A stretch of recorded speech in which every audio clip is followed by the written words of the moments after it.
Тэгэхээр Монголын эдийн засгийн форум өнөөдөр төрийн ордонд эхэллээ. 2 хоног үргэлжлэн явагдах болно. Тэгэхээр энэ жилийн эдийн засгийн чуулганы хамгийн гол онцлог нь дэлхийн түвшинд өрсөлдөж чадах Монгол брэндүүдийг тодтохон гаргаж ирэх. За мөн эдийн засгаа төрөлжүүлэх чиглэлд түлхүүн анхаарлаа хандуулж хилцүүлгүүдийг өрнүүлэх юм Монголын үндэсний олон нийтийн телевизийн тухайд үдээс өмнөх хуралдаанд шууд амжилт үзүүлсэн байгаа. Харин одоо бид нэвтрүүлгээрээ өнөөдрийн хуралдаанаар хилцсэн гол асуудлуудыг томьёол өргөж байна.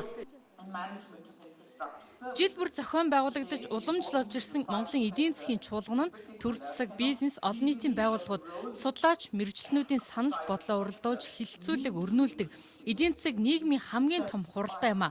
Энэ жил төр засаг хувийн хөвшил олон нийтийн байгууллагуудын 1000 гаруй төлөөлөгчид оролцож байна. Эдийн засгийн чуулганы тухайн жилийн хуралдаа нь Монголын эдийн засагт тэр жилдээ ямар асуудлууд чухлаар тавигдж байна. Түүнийг шийдэхийн тулд төр хувийн хөвшил, банк, санхүүгийн болон бусад байгууллагууд хэрхэн хамтран ажиллах боломжтой вэ зэрэг бодлогын чиглэлүүд, за мөн хэрэгжилтийнх нь уялдаа холбоог толдон харж болохоос ач холбогдолтой байдгаар онцлог юм а. Иймээс чуулганы хамгийн ихний нэгдсэн хуралдаан эдийн засгийн орчин ба Монгол брэнд сэдвийн дор зохион байгуулагдлаа. Монгол улсын ерхий сайд Алтан уяг чуулганыг нээж хэлсэн үгэндээ үндэсний брэнд гэдгийг тухайн улс орон нэгдүгürt юу хийж чаддгаа маш бат бөхөөр тавлаж үлдээх, хоёрдугаарт чаддаг зүйлсээрээ бусдыг байлдан дагуулах юмаа гэж тодорхойлсон юм а. Одоогор дэлхийн дахны брендинг индекст Монгол улсын ямар ч брэнд эхний 5 байтугай 50-д жагсаж чадахгүй байна. Гэхдээ ийм зорилго тавьчихсан учраас бид үүндээ хүрэх алхмынхаа 50% хийчихлээ гэж ойлгож байна. Харин одоо тодорхойлсон зорилгынхаа араас төр хувийн хөвшил хамтран ажиллаж үр дүнд хүрэх нь чухал байна гэдгийг ерхий сайд Алтан уяг онцллоо. Монголын ноос ноолуурын бүтээгдэхүүн, арьс ширэн бүтээгдэхүүн, оёдол дизайн махан бүтээгдэхүүн, сүүсүүн бүтээгдэхүүн, аялал жуулчлал, зургуулгын хажуудлын бичиж тавьсан шүү дээ. Эдгээр маань бас богинохон хугацаанд бид нар хоорондоо нэгдэж ажилласны хүчинд брэнд болж гарах байхаа гэж ингэж найдаж байгаамаа. Монгол брэндийг бий болгочих бэлэн жор өнөөдөртөө биднэрт байхгүй. Тэгэхдээ биднэрт бусад улсуудаас олж авсан бэлэн нэг жор байна. Тэр бол хөдөлмөрлөх юм аа. Тэр дотроо хамтарч зөв зохион байгуулалтаагаар хувийн хөвшил төрийн бус байгууллага төр хамтарч зөв зохион байгуулалтаагаар ажиллана гэсэн. Ингэж чадах юм бол бид нар Монгол брэндийг бий болгож чадна. Тухайлбал бид ноолуурын салбарыг үндэсний шилдэг брэнд болж чадна гэж үзэн ноолуурын урамшууллыг малчтад олгож үүгээрээ үндэсний үйлдвэрүүдэд түүхий дээрээ дэмжиж эхэлсэн. Одоо манай ноолуурын үйлдвэрүүд ч ганц нэгээрээ бүтээгдэхүүнээ экспортлож эхэлсэн боловч олон улсын зах зээлд хүчтэй тоглогч болж чадахгүй байна. Иймээс цаашдаа тархаа бутархаа олон жижиг ноолуурын үйлдвэрүүдэд нэгтгэж гадаад зах зээлд Монгол ноолуур гэсэн нэгдсэн нэг брэндтэй болж өрсөлдөх чадвартай, санхүүгийн хувьд чадвартай, маркетингийн бодлогыг ч хүчтэй явуулж өгвөл амжилт олно гэдэг дээр чуулганд оролцогчид санал нэгтэй байна. Гадаад худалдаа оюуны өмчийн асуудлыг шийдэхгүйгээр үндэсний брэндээрээ бид дэлхийд өрсөлдөх боломжгүйч чуулганы зарим оролцогч онцолж байна.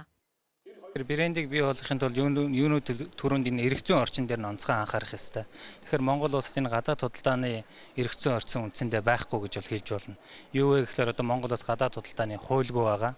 За энэ хуулийг байгуулна гэд 20 жил ярьж байгаа боловч өнөөдөр худалдааны хуулийг хийж чадаагүй байна. За мөн гадаад худалдааг одоо төрөөс одоо ямар бодлогоор дэмжих ийм бодлогын баримт бичиг бол байхгүй байна. За одоо экспортыг дэмжих үндэсний хөтөлбөр гэдэг ийм том баримт бичиг бол төслийн хэмжээнд явагдаж байгаа. Үдээс өмнөх 3 салбар хуралдааны үр дүнгийн талаар чуулганы модератораар ажилласан сэтгүүлчид мөн салбар хуралдааныг ахалж орсон албаны төлөөллүүд хамтран хэвлэлийн хурал хийсэн юм. 3 салбар хуралдааны үр дүн ач холбогдлыг тэд ийхүүд өгнөлээ. Хөнгөн үйлдвэрийн салбарт брэнд бий болгох юм боломж байна уу юу гэдэгт энэ дээр төвлөрч яригдсан. Тэгэхээр энэ салбарт бол 1000 брэнд бий болох юм болцоотой ирээдүйтэй байна. Яагаад гэвэл өөрөө энэ салбар нь их онцлогтой хамгийн их олон ажлын байр бий болгодог, хамгийн их нэмэн үртгийг шингээдэг ийм салбар гэж ойлгох хэрэгтэй. Хөнгөн үйлдвэрийн салбарын хөгжлийн ерөнхийд нь одоо ингээд үн бүрдэлтийн талаас харах юм бол түүхийн эд гэдэг бол ердөө 10-20% дотор нь орж идэг.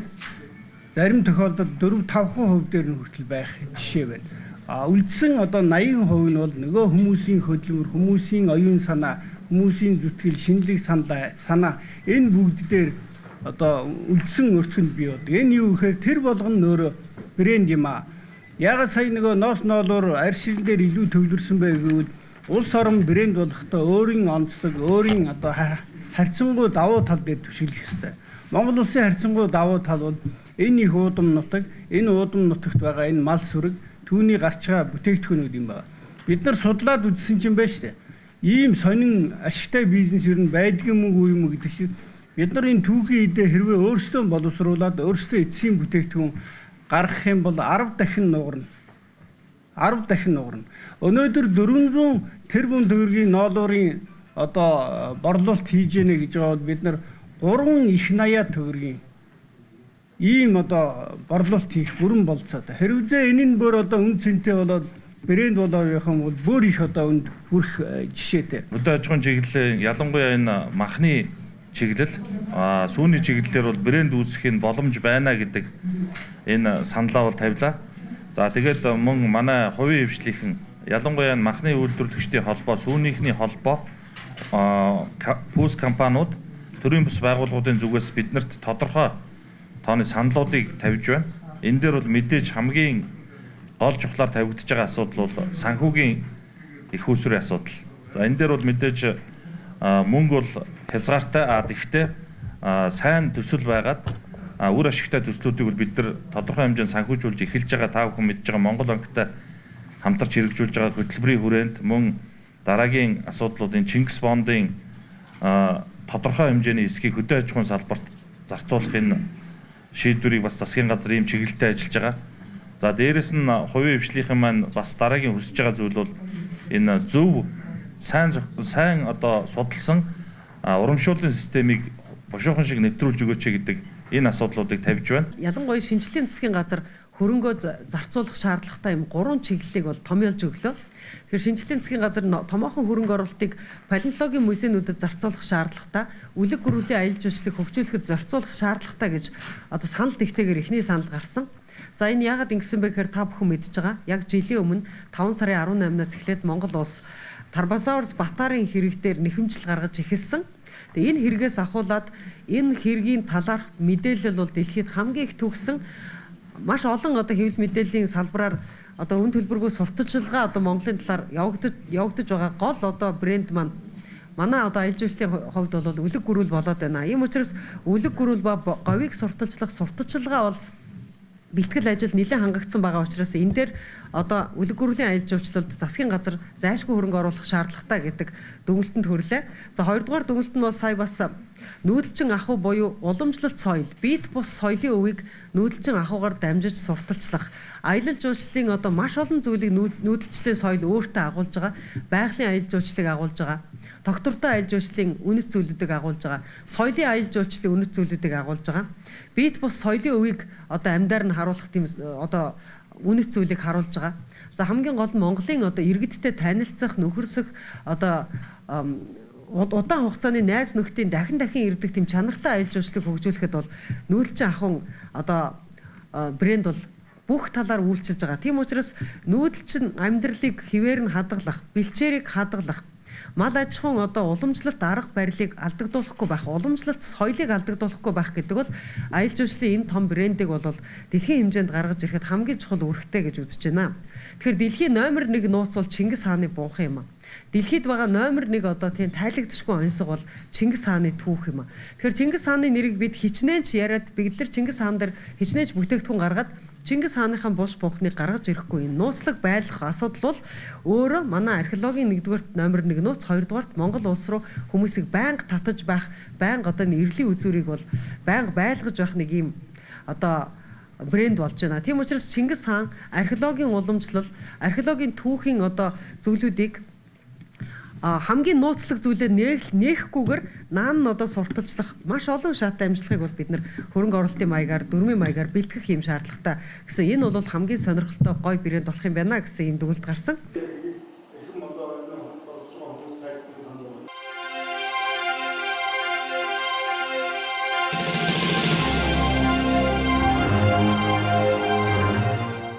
Монголын эдийн засгийн чуулган тэгэхээр өнөөдөр бүтэн өдөр үргэлжилсэн байгаа. Үдээс өмнөх хуралдааныг бид сая та бүхэн томилон үзүүлсэн. Үдээс хойш бас мөн 3 салбар хуралдаан явагдсан байгаа. Ингээд бид эдийн засгийн чуулганы зохион байгуулагчтай нэг Монголын эдийн засгийн форумын нарийн бичгийн дарга Монгол Улсын ерөнхий сайдын зөвлөх ган очрыг үзэгчтэйгээ уулзуулж байна. Танд энэ өдрийн мэнд хүргэе. За, үзэгчтэй танд энэ өдрийн мэндийг хүргэе. Тэгэхээр ялангуяа Монгол брендийг их онцолж чухалж ярьж байгаа нь энэ жилийн эдийн засгийн чуулганы нэг гол онцлог байна л да. Тэгэхээр энэ олон асуудлуудтай уялдан цаашаа тухайлбал үдээс хойш хуралдаан дээр хөгжлийн санхүүжилт гэсэн ийм хилцүүл явж байна. Үнэхээр санхүүжилтийн асуудал дээр бас бид их гацдаг шүү дээ. Яг энэ эдийн засгийн хуралдаанаар юуг нь онцолж ярьж байна? Гол зориод байгаа хамгийн гол онцлог зүйл нь юу гэхээр хувийн хөвшлүүд өөрсдөө юу хүсэж байгаа юм? Хийдэг хүмүүс нь шүү дээ. Яг юу хүсэж байгаа юм? Энэ брендийг чинь засгийн газар өөрөө гаргахгүй шүү дээ. Хизээ засгийн газар брэнд үйлдвэрлэж чадахчгүй. Иргэний нийгмээс гардаг зүйл биш. Энийг бол сэтгэдэг, бусдаас төрүүлж ажилдаг, өглөө сарын хүртэл хөс хүчээ шавхаж зүтгэдэг хувийн хөвшлийн салбарууд гаргадаг. Гэтэл хувийн хөвшлүүхийн тийм бодол байдаг гэтэл чадлаа байхгүй бол яах вэ гэж бүх талаараа шүү дээ. Тэгвэл тэднээсийн үгийн төр өөрөө сонсож шүү дээ. Суугаад тийм ээ. За юунд ч биднээс гай болоод байгаа юм. Саатыг болоод байгаа юм, тийм. Юунд юм уу? Хүн суртлаар юм уу? Авилгалаар юм уу? Хээл ахуулгаар юм уу? Тэр болгоныгоо эхлээ сонсоод. Хоёрдугаарх нь юуг биднээс дэмжиж өгөх ёстой. Экспортоор юм уу, санхүүжилтийн механизмаар юм уу, тий. Ингээ дэмжих бодлогоодоо бүгдээр ингээ гаргаад төр нь нэг тал дээр бүгдээр ингээ бодчихлоо. Ингээ бүх зүйл явчлаа. Гэтэл хоёр тал хичнээн бодлоо ч гэсэн заавал тэр хүмүүсийн өмнө тэглэх асуудлууд гэж байна. Энийний нэгдүгээр асуудал нь юу гэхээр санхүүжилт. Тэгэхээр нөгөө ажил хэрэг болж чаддаагүй мянган сайхан санаанаас ажил хэрэг болж чадсан ганцхан энгийн санаа 100% илүү гэж үг байдаг. Тэр энгийн санаа юу гэхээр санхүүжилт болж чадсан санаа аахгүй юу? Хичнээн сайхан санаа авч бол. Тэгэхээр санхүүжилтийг яаж одоо босгох юм бэ? Exim банк гэдэг чинь Exim-ийн банк гэдэг. Хөрөнгө оруулалтын сангууд гэж ярьж байгаа. Гадны зээл тусламжууд гэдэг. Энэ бүх зүйл бүгдээр ингээд нийлээд яг санхүүжилтийн механизм өнөөдөр Монголд байгаа мó? Банктай харилцахаар цаа хүү. Гэтэл энэ болгоны эцэст нь санаа байла, төр дэмжлээ, санхүүжилт шийдэгдлээ, нөхцөл байдал нь боллоо, боловсрол хүчин шийдэгдлээ. Тэнгүүд хууль эрх зүйн орчин яах юм бэ гэдэг агуулга. Тэгэхээр брэнд гэдэг бүтээгдэхүүн гарна гэдэг чинь оюуны өмчтэй холбогддог. Оюуны өмч өнөөдөр манай тэр байдгийн тийм. Магадгүй улс дээр оюуны өмчт рүү халдаад байдаг улс чинь билүү. Сони штэ. Хоёрдугаарх нь патент гэж зүйл байдаг. Шинэ бараа бүтээгдэхүүн гаргахад яаж патенттай хамгаалуулдаг юм гээд. Стандарт гэдэг. Манай өнөөдрийн стандарт зах зээлээ дэмждэг, брендийг бий болгодог стандарт юм уу? Гостосоо салж чадаагүй хүн сурталыг бий болгодог, мэрэгжлийн хянах шатны байгууллагуудыг байн хүн рүү оруулж ирж одоо саад тодорхой үзүүлдэг тийм стандарт юм уу гэдэг олон хууль зүйн сэдвүүдийг ярилцах байх л та. Энэ бүхнийг бид анх удаага яриаггүй. Өмнөх 3 жилийн эдийн засгийн форумор мөн ярьж лээсэн асуудлууд л та. Энэ жилийн эдийн засгийн форум тэгвэл эдгээр өнөөдөр хилцэгдсэн асуудлуудаа ажил хэрэг болгоход урд өмнөхөөс ямар ялгаатай, ямар юугаар илүү их түлхэц хийж болох вэ? Нэгдүгээр эдийн засгийн форумын зорилгыг ойлгох хэрэгтэй. Энэ байгууллага зорилгынхаа хүрээнд л ажиллана. Гол хүсэж байгаа зорилго нь юу вэ гэхээр хувийн хөвшил, төрийнхэн иргэд хоорондоо чулуугаар байлдаад дараа нь сумаар хоорондоо ирдэг дэлхийн нийтийн жишгийг алгасхын тулд хүн хоорондоо хэлээр ярих хэрэгтэй. Тэр нь юу гэхээр эдийн засгаа төрүүлж ирэх хэрэгтэй. Амьдралд хамгийн нөгөө нэг эмзэг байдаг сэдв байгаа шүү дээ. За тэгээ сэдвүүдэд сонгож авсан байна. Өмнөх жилүүдэд яриад байдаг тэгээд жилийн жил дүр дүн хэрэгждэггүй гэдэг. Гэтэл энэ үйл ажиллагааны чинь хүсэж байгаа үр дүн юу гэхээр нэг танхим цуглуулж яриулах. Бүгд нэгдүгээр дээр санаа зовлох. Ингээ нэгдүгээр зорилго биелээ. Өмнөх жилийн сэдвийг би муу сэдв гэж огт хэлээгүй. Зөв сэдв. Гол нь урт хугацаанд хэрэгжих сэдвүүд гэвэл яах вэ гэж байгаа тийм. Экологийн хөгжил гэвэл яах вэ? Инновац гэвэл яах вэ? Нэг жилийн хугацаанд үр дүн гарахгүй. Экологийн асуудал нодонч ярьсан энэ жил нүү бүр чигч ярьдаг гэтэл нөхцөл байдал бүрд ордоод идэг юм. Холын зан сэдвүүд байна шүү дээ. Яг энэ жилийн сэдв бол энэ холын зан сэдвүүд хоёр дахь өдөр байгаа. Гэвч эхний өдөр хамгийн гол нь юу ярьж байгаа нөхөр дахийг таны хэлээд байгаа жилийн хугацаанд үр дүн гарах магадлал бүхээс сэдвүүд. Яагаад гэвэл энэ зүйлийг чинь ганцхан төр гэдэг зүйл хүсэж хийх гээд альсвал нэгдсэн үндэсний байгууллага хүсэж хийх гэдэг байгаа ш. Хувийн хөвчлөөсийн үгийн сонсоод өдөр болгон хийдэг зүйлийг яриад байна шүү дээ. Өдөр болгон хийдэг зүйл нь юу юм бэ гэхээр өөрсдийнх нь хязгааргүй мөрөөдөл нь брэндээ төрүүлэх. Эдийн засгийн форумаас шууд засгийн газарт хандаж ийм гэсэн шийдвэр гардаггүй. Гэхдээ зөвлөмжүүд гардаг тий. Тэгэхээр энэ удаагийн яг энэ Монгол брендийг бий болгоё гэсэн чуулганы зорилгоос эхний өдрийн ингээ хуралдаанаас харж хахад ямархуу зөвлөмжийг таад засгийн газар санал болгож чадхаар байна. Хэрэгжүүлэх арга механизмыг нь өнөөдрийн хилцүүлгээс хараад таад юу гэж дүгнэж. За санал болгож байгаа зүйлсүүд бол их олон янз. Би илүү хувийн хөвшлийнхэн их тийм бодиттой саналуудыг хэлж гин гэж бодож байна. Хувийн хөвшлийнхэн. буцаага тарин хүргэх механизмын хувьд олон талтай л байгаа юм л да. Тэгээ ямар сэдв хамгийн мундаг хэрэгждэг гэхээр олонний дэмжлэгийг авсан сэдвүүл хамгийн мундаг хэрэгжиж байгаа.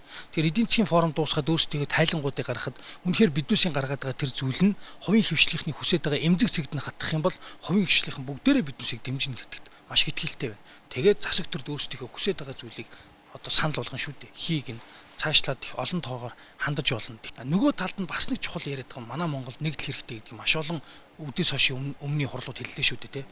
Олон бутархай байгаа дов довонд жижиг компаниуд боллоо.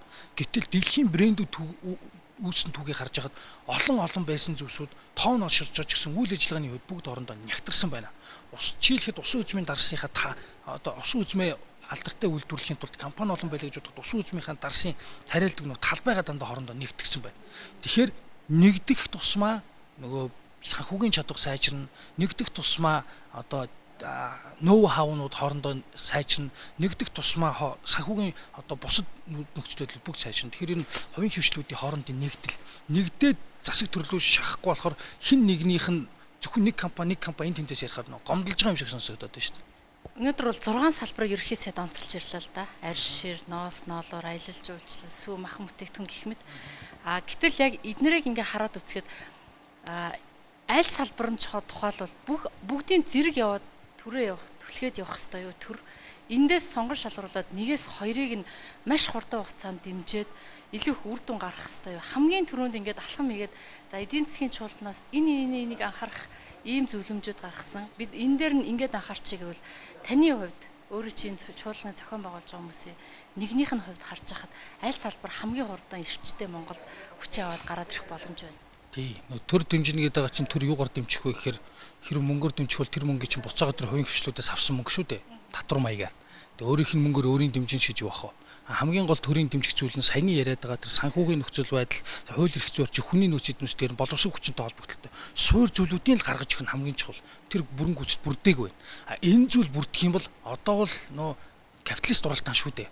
Саяны бараа бүтээгдэхүүн гэдэг зүгээр л тэр талбай дээр тавина. Өөртөө зөнгөөр яв гэж. Энээс илүү зүйлийг төр өөрөө хийгээд ирэх юм бол бизнестэйгээ холилдно. Тэгээ хамгийн муу менежер, хамгийн сайн менежер хоёр холын замд хоршихгүй шүү дээ. Харин эсвэргээрээ муу менежер, сайн менежертэй зам тавьж өгөх, тэрийг чөлөөлөх, тэрийг явуулах, холын зайд те амжилт хүсэх гэдэг бол илүү сайн зүйлсүүд л байх л да. Харин тэр чөлөөлөх, зам тавьж өгөх, тэр сайн менежер явуулахын тулд муу менежер өөрөө би ямар муу зүйлээрээ саадуулаад байгаагаа нэгдүгээр их ойлгох хэрэгтэй баг. Тэр хоёрдугаар би ямар сайн зүйлүүдийг хийж гэх ёстойг ойлгох байх. Тэр л одоо гарах хамгийн том дэмжлэг байх. Тэрийг харилцан ойлголцож чадвал нэг үр дүн байх. Нэг хоёрдугаарт ер нь чухал салбар дээр улс орон даяараа ингээд нэг өдөр фокуслаад нэг өдөр тэрийг сайн бүгдээр ингээд бодчих юм бол дараа нь тэр нэг өндөрлөг одоо нөгөө нөхцөл байдал тийм үү өөрөө ингээд алдагддаг. Хүний дотор яваад идэг. Тэгээ тэр суурь нөхцөл байдал дээр манай энэ ноосны салбарын, ноолуурынхан, аялал жуулчлалынхан, оёд сүү мах гэд эдгээр сон бүгдээр бас идэвхтэй ажилласаа гэж хүсэж байна. Чуулганы салбар хуралдаануудын сэдвийг хараад хахад өөр хоорондоо маш их уялдаа холбоотойгоор бас их зохион байгуулж чадчихлаа. Тухайлбал өнөөдөр бид нар Монгол брендийн тухай ярьчаад энэ салбар болгоноор жижиг хуралдаануудаар авч хэлцээд маргааш болохоор эдийн засгийн төрөлжилтийг ярих гэж байна. Тэгэхээр өөр хоорондоо уялдаа холбоотой эцсийн эцэст Монгол улсын эдийн засаг явсаар агаад зөвхөн уул уурхаагаас хамааралтай болохгүй төлөө эдийн засгийг олон хөлтөө нөгөө солонгоруулах тухай яриад байгаа шүү дээ. Тэгэхээр энэ өнөөдөр ярьсан брендийн асуудал, маргааш яригдах эдийн засгийн төрөлжилтийн асуудалтай юугаараа уялдаа холбоотой ирнэ? Юугаараа өөр та юу гэж дүгнэх вэ? Тэгэхээр хүн өөрөө өөрийгөө олно. Тэр тамаа улс үндэстэн өөрийгөө танина. Юу үйлдвэрлэхээ олно. Тэр давуу талаа бий болгох хүсэл мөрөөдөлтөй байна гэдэг л брендийн суурь нөхцөл байна. Энэ суурь нөхцлүүд гарч ирсэн тохиолдолд төрөлжилт гэдэг зүйл бол аяанда бий болно. Харин төрөлжилт гэдэг зүйл бий болоход ганцхан зүйлээс хараад эдийн засаг хэрхэн яаж өөрийгөө хамгаалах, хэрхэн яаж тэрэнд бэлтгэх юм бэ гэдэг талаар маргааш ярих юм. Голландын ерөнхий сайд асан Wim Kok те Голланд өвчин гэдэг чинь одоо төрөлжилтийн эсрэг эдийн засгийн хиллэг шүү дээ. Тэгэхээр энэний талаар нэлээд сайхан туршлагуудыг маргааш хэлэх байна. За баярлалаа. Ингээд бидний ярилцлага өндөрлж байна. Тэгэхээр Монголын үндэсний олон нийтийн телевизийн хувьд эдийн засгийн форумыг өнөөдөр үдээс өмнөх хуралдааныг дамжуулсан байгаа. Маргааш мөн шууд дамжуулна. Орой мөн бас эдийн засгийн форумоор хилцсэн гол чухал асуудлуудыг тоймлон үзүүлэхээр байгаа. Тэгэхээр маргаашийн хуралдаан бол эдийн засгийн төрөлжилт гэсэн сэдвээр нэгдсэн чуулганаа явуулна. Үүний дараагаар бас дэлхийн эдийн засгийн форумтай хамтарсан ногоон хөгжил за мөн усны санаачлага гэх мэт ийм сонирхолтой чухал илтгэлүүд хурлууд бол явагдах юм байгаа. Ингээд манай үзэгчид бас бас маргааш бидэнтэй хамт эдийн засгийн чуулгантай хамт байх байхаа ингээд баярлалаа баяртай.